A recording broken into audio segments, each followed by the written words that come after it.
Pour la question numéro 1, à l'aide du tableau, indique quelle substance a changé d'état pendant la nuit et justifie ta réponse. En effet, pendant la nuit, on nous dit que la température a atteint 3 degrés Celsius. Ça veut dire qu'il y a eu un refroidissement. Pour répondre à la question, il faut regarder ici soit les températures qu'on nous donne ici et qui correspondent à la fusion, soit aux valeurs qui sont ici et qui correspondent à la température d'ébullition. Lorsque la température descend, on va plutôt voir la température de solidification. Néanmoins, on regarde ici, on a la fusion et l'ébullition. Donc, on peut se demander où est-ce qu'on va trouver cette donnée. En réalité, pour la question numéro 1, nous allons regarder la solidification, qui est l'opposé de la fusion. En effet, quand tu as le passage de solide à liquide, qui est la fusion, en fait, ça correspond aussi au changement d'état de liquide à solide. Donc cette température qui est là, c'est toujours la même quand tu passes de liquide à solide ou de solide à liquide. Ainsi, une façon de résoudre cette question est de tracer un axe horizontal où on va placer les températures qui sont là et de la plus basse à la plus haute.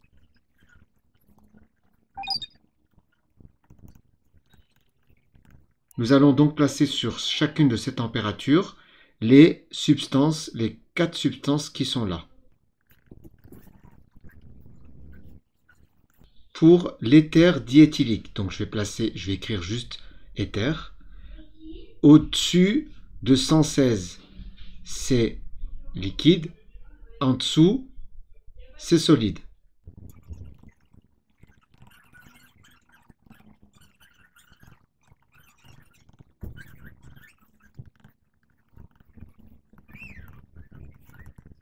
Après avoir placé ces températures-là, maintenant, comme on regarde où est la température de 3 degrés, et on regarde pour les 4 substances qui sont là, dans quel état elles sont.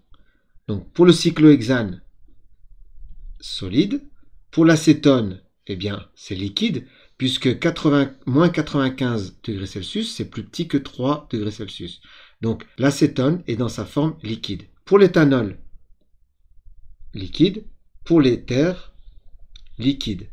Donc, la seule substance qui est passée à l'état solide, c'est donc le cyclohexane qui est là.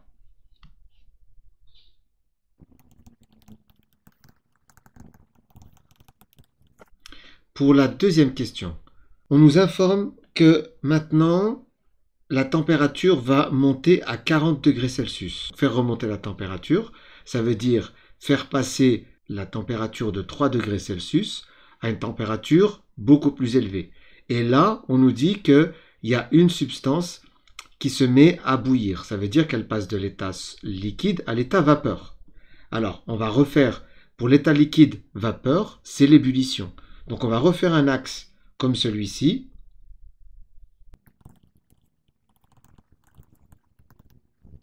Donc l'ébullition, c'est le passage de l'état liquide à vapeur. Maintenant, nous allons placer ces températures-là, comme tout à l'heure, et avant la température de 35, l'éther est à l'état liquide, et au-dessus de 35, l'éther est à l'état vapeur. On fera la même chose pour l'éthanol, l'acétone, le cyclohexane, pour 35, 78, 56 et 80,7.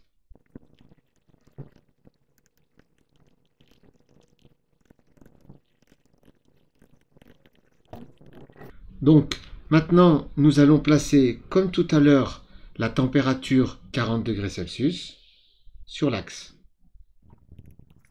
On voit que pour cette température, l'éther est à l'état vapeur, puisque 40 est supérieur à 35. L'acétone est à l'état liquide, l'éthanol à l'état liquide, le cyclohexane à l'état liquide. Donc, il n'y en a qu'un qui se met qui passe à l'état vapeur, donc qui commence à bouillir, c'est l'éther. Donc la substance qui bout au bout d'un moment, c'est l'éther.